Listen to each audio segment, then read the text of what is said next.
The further I progressed, the clearer it became to me that growth in trading is not so much about new strategies as it is about deepening one's existing knowledge.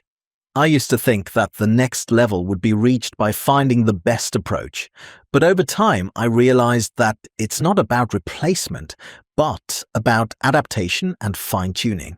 I began to notice nuances that I had previously simply ignored.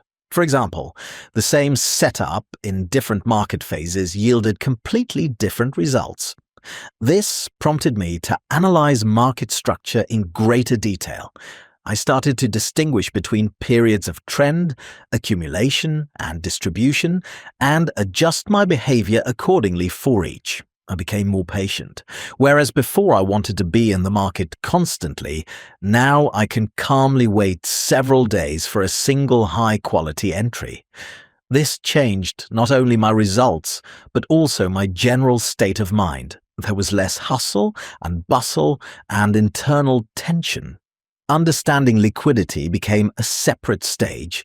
I began to pay attention to areas where stop orders accumulate, where sharp movements are likely, and how large players might use these levels.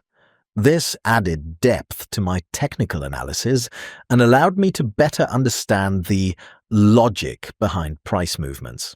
I've also revised my approach to profits. Previously, the aim was to maximize gains from every trade. Now, I tend to take partial profits as the trade unfolds, leaving the remainder open in case the trend continues. This approach has helped stabilize my results and reduce the emotional strain.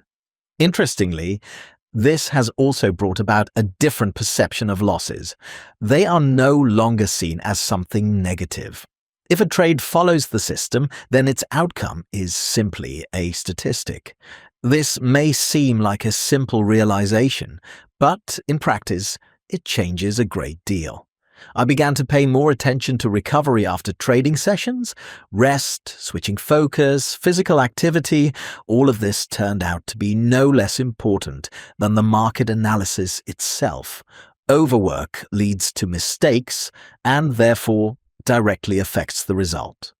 Over time, I began to think about scaling up, but not in the sense of increasing risk, but through more competent capital management and diversification. I started testing the allocation of funds across different strategies and instruments to reduce dependence on a single source. I've also come to realize that not every opportunity needs to be seized. The market will always present new opportunities, and the aim isn't to seize every single one, but to select the truly high-quality ones. This relieves unnecessary pressure and helps me keep a clear head. Now my focus has shifted even further towards stability, not only in results but in the process itself. I strive to ensure that every trading session follows a clear plan, without impulsive decisions or deviations from the plan. Whereas before I sought confirmation of my correctness in the market, now I seek confirmation of my discipline. It is a subtle but important distinction. The market may be unpredictable, but my actions are not. This stage could be described as a transition from confidence to mindfulness. And perhaps this is where the level begins, where trading becomes not just a skill, but a way of thinking.